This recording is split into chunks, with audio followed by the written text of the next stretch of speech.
Believe it or not, out of all the cars sold by the Volkswagen Group in the last year, the very best seller was the Volkswagen Tiguan. What's that? Not the Golf, I hear you say? No. Surely the Skoda Octavia? No. Audi A3? No. Surely the Seat Ibiza? I reckon they sell loads of those in Spain. No. Honestly, it was the Volkswagen Tiguan. And guess who gets to drive it around today to help you decide whether or not you should get one? Yeah, me.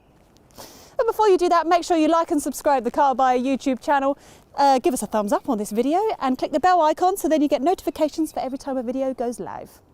The second generation Tiguan was launched in 2016 and was so popular that this new facelifted version was more about cosmetic retouches than drastic plastic surgery. We've already seen this winged eyeliner for the headlights on the Mark 8 Golf, and the model name in letters across the boot lid is standard on a lot of new cars now as well.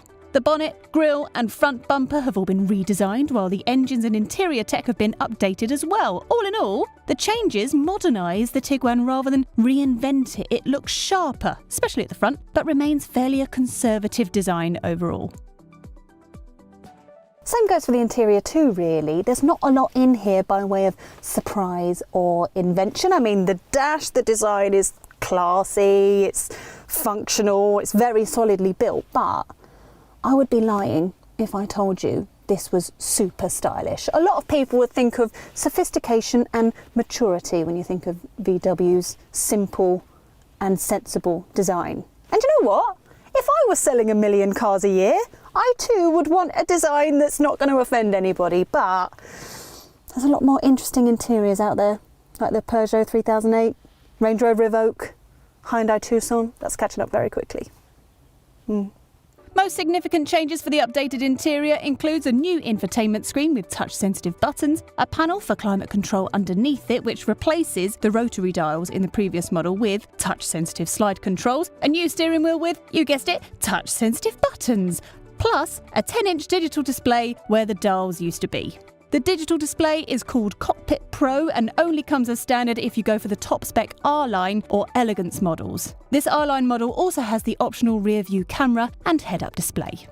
The Tiguan remains as comfortable as ever here in the back. Now, the second generation, of which this is an updated version of that, was a bit wider, a bit longer, so it made it a lot more spacious back here. In the updated version, they haven't really changed any of that. Me, 5'6", plenty of leg room, plenty of headroom. It's a lot more space than you get in the Ford Kuga and the Renault Kadjar. Also, rear bench slides forward, these ones too. They slide forward 17 centimetres, so you get more boot space. Now, I naturally have the optional £945 sunroof. Now, while it does make this area and a bit lighter here in the back, you don't have to be as fancy as me, because I think the Tiguan does feel like a solid choice for a family SUV, because here in the back you can comfortably seat 3 people and it feels nice and roomy anyway. Boot space is another one of the Tiguan's strength, as you get 615 litres if you slide the rear bench all the way forward. Only a petrol version of the latest Hyundai Tucson or a Citroën C5 Aircross with its rear bench slid fully forward are direct rivals offering bigger boots.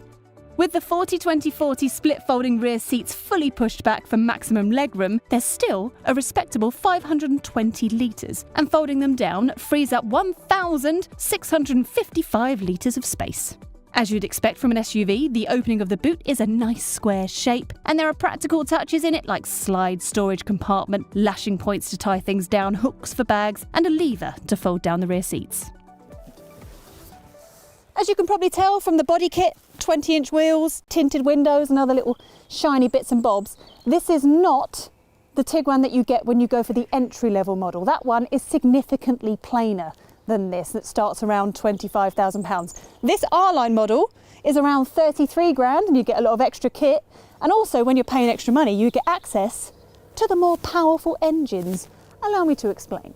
The Tiguan trim range starts with the standard Tiguan and then the Life trim, and then finally the Elegance and R-Line models. The entry-level model feels quite basic, but does come with 17-inch alloy wheels, LED lights, and an 8-inch touchscreen with Apple CarPlay and Android Auto. This model is only available with the least powerful petrol engine. Volkswagen expects the mid-spec Life model to be the most popular. It's our pick, with extra engine choices, 18-inch alloy wheels, sat-nav, climate control and parking sensors. The Elegance and R-Line models cost roughly the same, but Elegance is more about luxury, whereas R-Line is sportier. As mentioned, these models give access to the most powerful engines. You get bigger wheels, better lights, heated seats and a rear-view camera, as well as a fully digital instrument panel. The R-Line adds sport suspension. This car has the 148 brake horsepower 1.5 litre petrol with a 7-speed automatic gearbox. Now that combination is predicted to be the most popular in the Tiguan, which we think makes complete sense because we think it represents the sweet spot in the engine range. Now this engine is used in a lot of VW Group cars. It's generally smooth, it's powerful enough.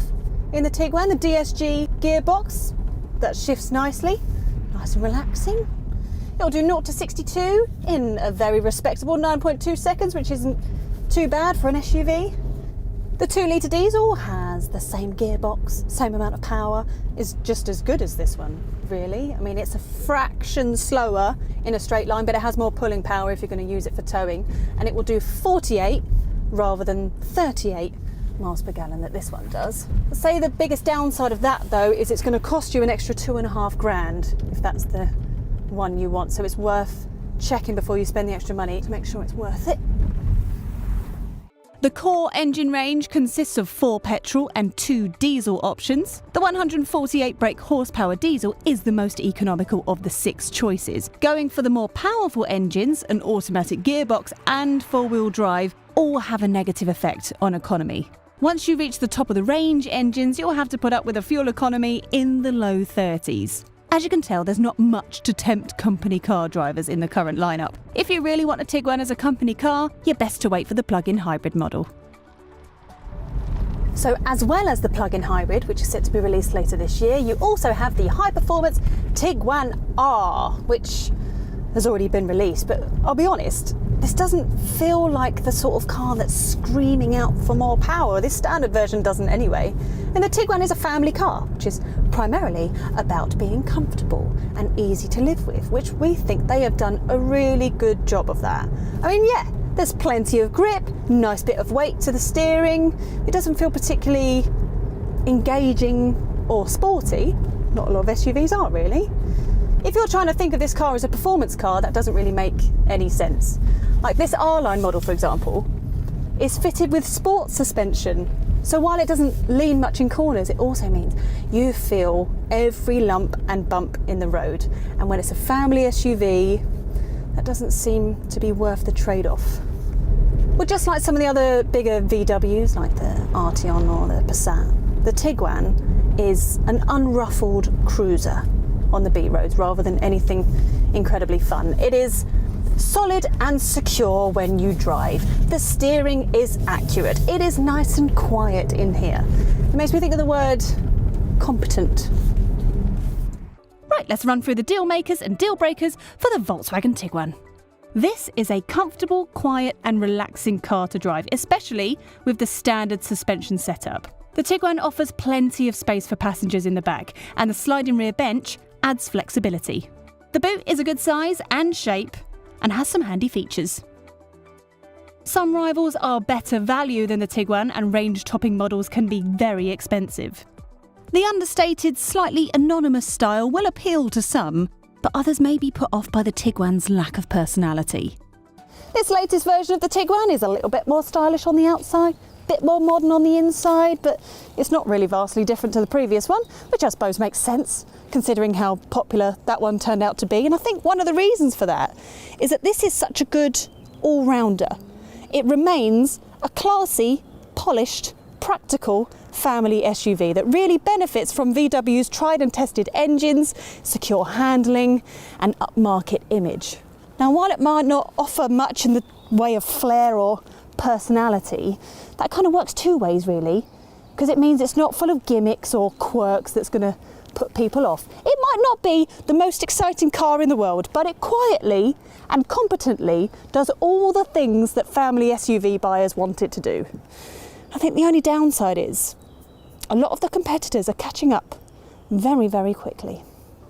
If you found this video useful, then why not watch our Ford Kuga review or our SUVs playlist. Thanks for watching.